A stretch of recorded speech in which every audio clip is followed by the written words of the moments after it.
everyone, welcome to your practical demonstration video for this week. I'm going to do something a little bit different this time. I'm going to combine 3 different treatments that you've already been looking at the theory aspect and put it together in a way that you're going to see a little bit more often, potentially in your actual treatment areas. Okay, so we're going to be combining edema, spasm, and contusion. So what I'm going to do is I'm going to show you and talk you through a modified distal quadriceps contusion injury. Okay, we're going to do it at a moderate phase, and we're going to be into the early subacute to late subacute stage. So what that means, if you remember back from your notes, is this client would have suffered some sort of blow or injury to the distal quadriceps area of their leg, and so it's a moderate, so it's not going to be mild, moderate. So moderate, it's going to be a moderate crushing injury to those muscles. So a mild hematoma was present, let's just say, for this injury, and so there was quite a bit of edema and swelling. There was quite a bit of bruising. The client had troubles continuing on with the actual activity that they were doing when they sustained the injury. They did go to a doctor, and the doctor had advised that they stay off the actual injured leg, so they were on crutches for a period of time during the acute stage, and they did wrap the area that developed the hematoma to try to decrease that from progressing any further. So at this point, we're going to say the wrapping was removed since they're now into the early to late subacute stage. So there is still some edema present. So I'm going to show you basically the order that you would work for in the treatment. So it's going to start with some manual lymph drainage techniques to work on that edema. So in this case, the edema was caused by a traumatic injury. As you know from your theory, edema can be caused by quite a few different things, one being acute trauma, another, if it was systemic, could be due to pathology. If it was lymphedema, it could be from, say, something like congestive heart failure, things like that. If it's to the legs and the client was pregnant, it could be due to a few things, just the increased capillary pressure, as well as decreased flow because of the pregnancy. But in this case, we're going to go ahead and focus on, since it was caused by an acute injury. Okay, so we're going to start with the order where we would do some lymph drainage techniques, and then we'll move into what normally happens when the body is injured in this type of injury is your body causes almost like a natural splinting. So it's almost like its own little band-aid. So if, say, it was majority rectus femoris that was injured, the rest of the quads are going to splint around that rectus femoris. So your vastus, medialis, intermediate, lateralis, and your TFL could potentially be in spasm along with the actual rectus femoris muscle. Once we get more into the early subacute to late subacute, that spasming isn't quite as important. Normally in the acute stage, we want that spasming to stay in place, so we're not going to try to reduce it. But now that the injury is progressing, I'll show you some specific techniques that we would use to address the actual spasming to decrease that. And then we'll move into the rest of the actual contusion treatment and the order of the parts of the body that we're going to be working on and the focus of that treatment. Okay, so lots to cover, so let's get started. All right. You should be able to see things clearly here. So this is going to be the client's left leg distal quadriceps contusion. Okay, like I said, early to late subacute. So what we're going to want to do first is positioning is important. So we want to go ahead and actually still elevate this limb just like we would in the acute stage. So you want to go ahead and be careful. Lift underneath their knee. There's already that pillow in there that we're using for comfort basically underneath the backs of the knees, but I want to raise this leg a little bit higher just to help encourage that lymph drainage towards the closest proximal node, which would be in the inguinal area. Then what we would do is first go ahead and undrape this leg. So obviously you're still going to make sure that you're being very careful to not go ahead and disturb that hematoma.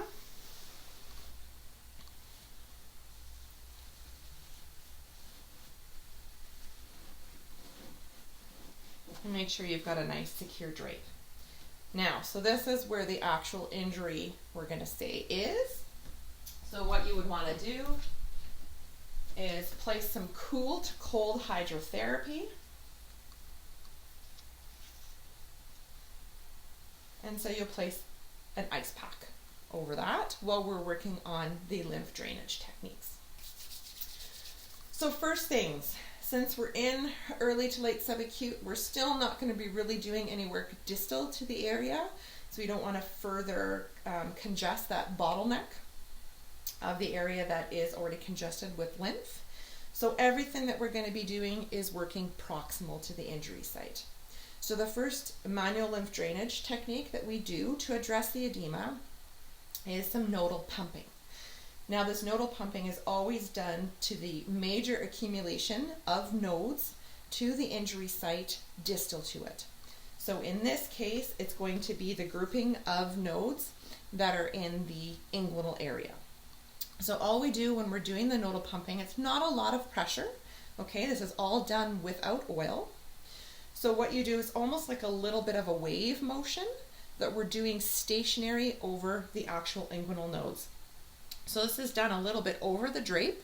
So right at your drape line, right in the inguinal area, you're just doing a wave nodal pumping. Now with all of our lymphedema techniques that we do, everything is done in either 5 to 7 repetitions. Okay, so I've done 7 nodal pumps. Now what we're going to do is move on to stationary circles. This is the second technique that we use.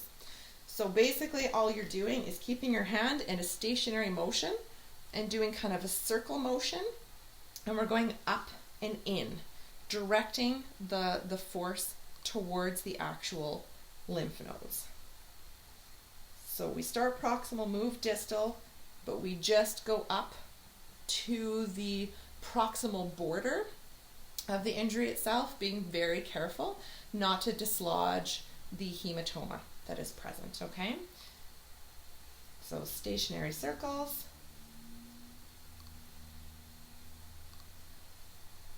Same thing, pattern of 5 to 7 times.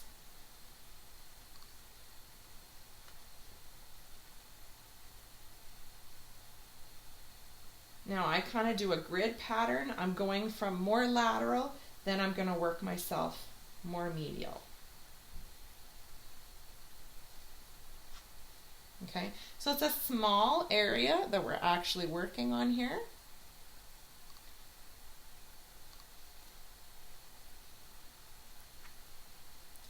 So we've done that 7 times. So we've done the nodal pumping, we've done the stationary circles. Now we're going to do just more local work. Now this can be done with the webbing of your finger and thumb. It can be done just with the border of your thumb. So we're going to be starting proximal and moving distally towards the actual injury site. Sorry, my hand's cold now, so I just touched the ice. And you're basically sliding.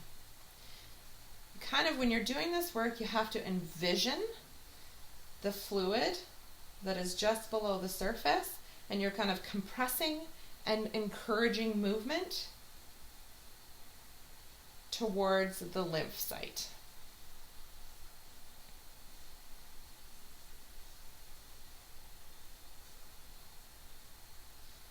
So what we're wanting to do is encourage movement proximal to the injury so that this fluid that is congested in the actual injury site can start draining. towards that collection of lymph nodes in the inguinal area.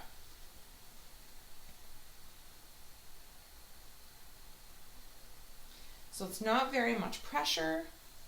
So you don't want to collapse the capillaries altogether. We're just basically compressing and opening up so that it is slowly emptying them out, and then encourage the movement. So you do that again in 5 to 7 repetitive cycles. Now, if we were more in the acute, I would spend a lot more time doing the actual lymph drainage. Because we're in early subacute to late subacute, we don't have to spend quite as much time on the actual lymph work, okay?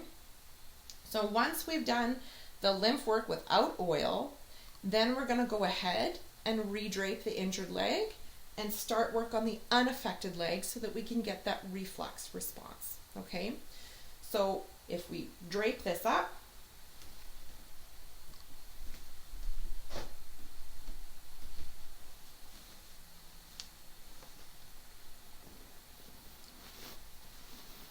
sorry, my hands are closed.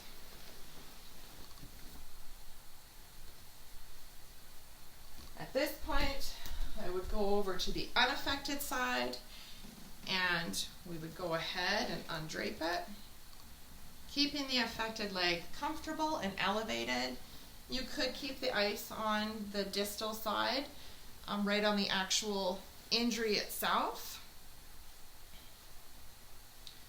or you could take it off at that point, really depending how much edema is still present at this stage. And then we would go ahead and do all of your effleurage and your petrissage work on the unaffected side, because we want to encourage a reflex relaxation to the actual injured and affected side, okay?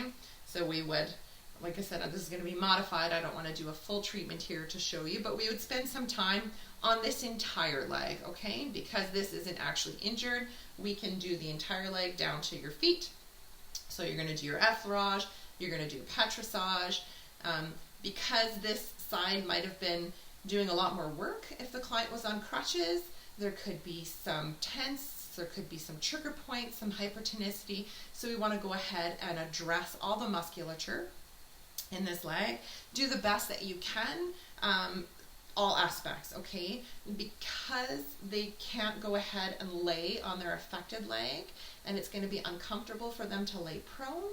You want to try to get all of the musculature, anterior and posterior, the best that you can from this position.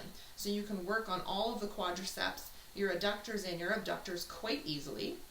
You can also wrap around and get into the hamstrings as much as possible as well, and then get down to their lower leg and foot, okay? So once you've fully done nice relaxation work, addressing the hypertonicity and trigger points and any compensatory issues that have arisen, you would go ahead and re-drape this leg.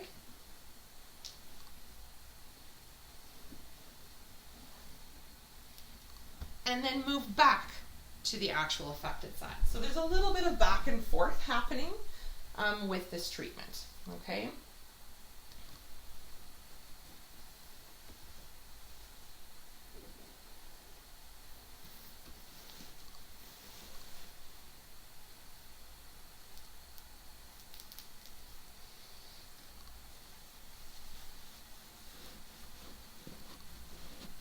Okay, so now that we're back to the affected side, normally if there's an actual injury here, and we're not just doing this for demonstrative purposes, you're still going to see the actual discoloration from the hematoma.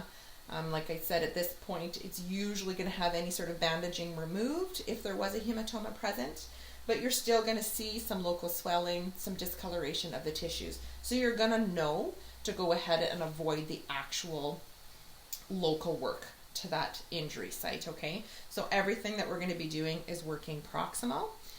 When I'm demonstrating, what I like to do to remind myself that there is an injury, sometimes I just take a little fold-up towel, as if that's the ice pack. Because there is no actual injury here with this client, I don't want to keep the cold hydrotherapy on for too long. So I'm going to pretend that I'm still icing this area, okay, where the actual injury site is. That way I know where that border is, the proximal border to the injury site, when I'm going ahead and working on my other techniques. So this is where I'd mentioned that there could be some spasms in place, okay? They were there as muscle splinting for the injured muscles. So the spasm could be in rectus femoris, but it could be all in the vastus muscles as well, okay? Your vastus lateralis, intermediate, and medialis as well. So they're not as important anymore into the early subacute to late subacute, so we can start to diminish those spasms. Now there are some specific techniques that we can use depending on which muscles we're working on in the body. So there are 3 techniques if the muscle spasm is too painful to actually work directly on and do any sort of petrissage work. One technique that we can do is called the Golgi tendon organ release. Now the Golgi tendon organs, if you can remember them from your theory reading, they're little proprioceptors that are sitting right where the tendon goes into the muscle belly, so right at that junction, the musculotendinous junction, and their job is to determine load on the muscle. So what we want to do is actually release those little Golgi tendon organs so that it causes the muscle to go ahead and relax, okay? Now we're not going to be doing that obviously at the distal attachment point of this muscle, because that's going to be into your injury area. So we can move up into, say we're working on rectus femoris, its origin is into the AIIS. So you would go ahead and palpate where the AIIS is, and then just inferior over the drape is going to be your AIIS.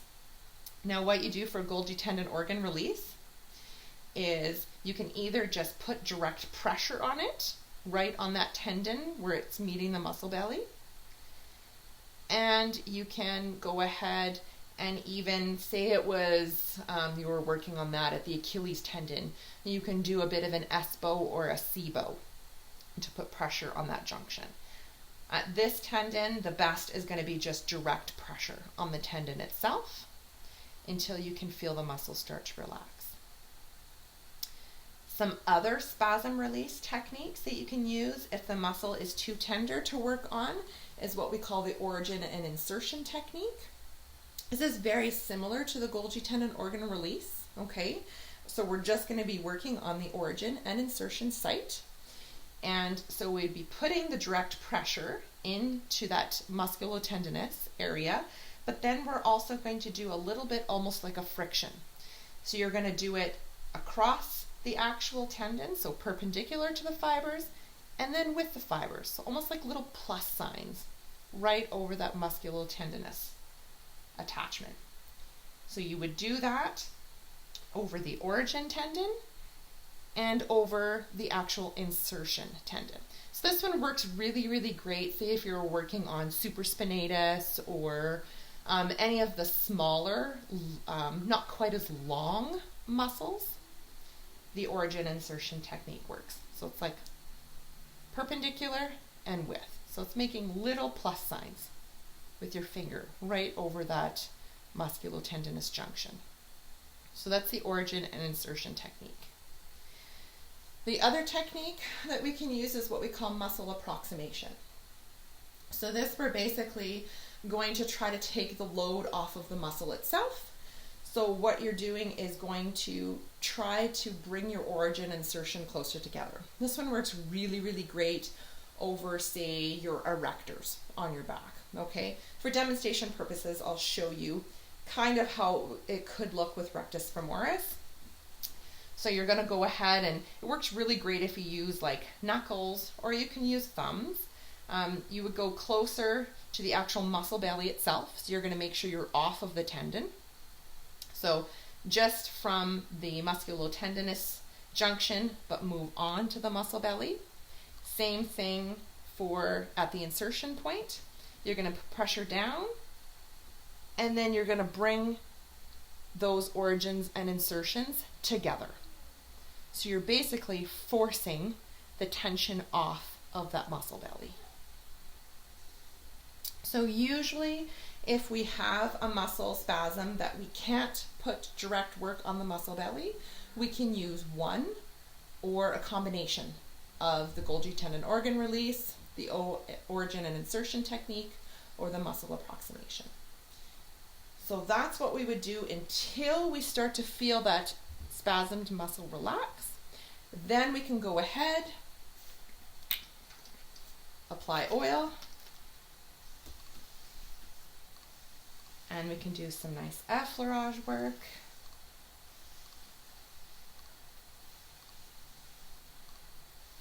And combine the effleurage with our petrissage. So because we're in the subacute to late subacute stage, we really want to focus on reducing the muscle spasm, reducing the hypertonicity, and also reducing any potential trigger points that can refer into the anterior thigh area. So that's working on all of your vastus, quadriceps muscles, and really getting into TFL as well.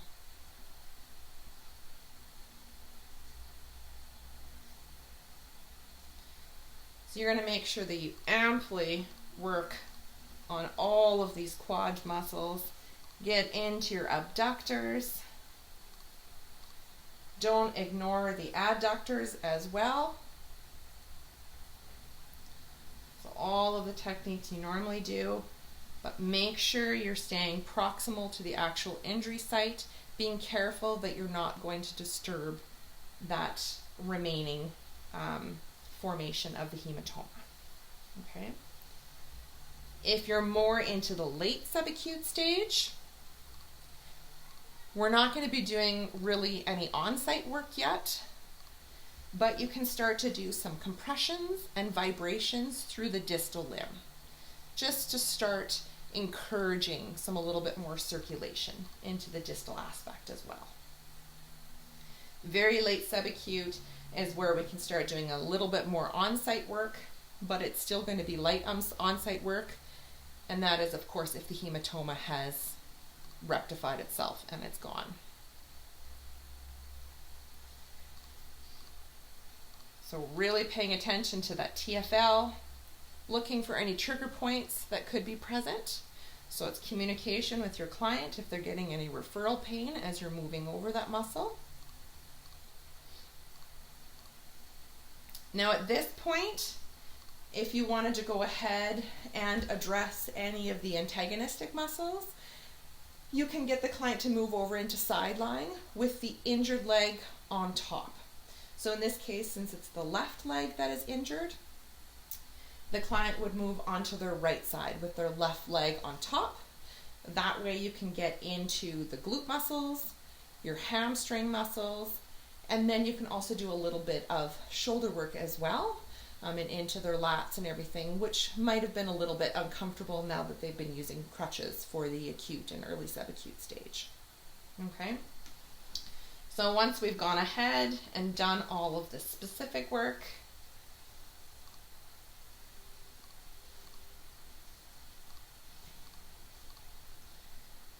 then we go ahead and redrape.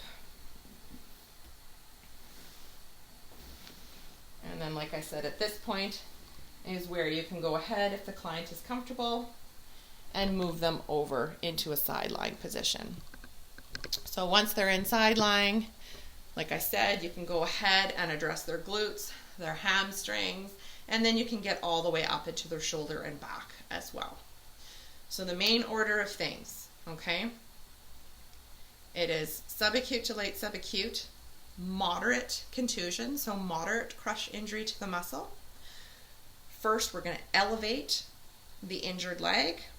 We're going to apply cool to cold hydrotherapy right to the injury site. And before we start with any oil, we're starting with manual lymph drainage techniques, okay? We want to address the edema first so that we can decrease the congestion, which is going to therefore decrease the pain through the injury site.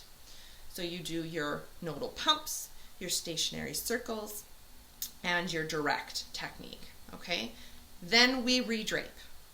Before we get into any sort of effleurage, petrissage with oil on the affected leg, we're going to move to the unaffected leg first.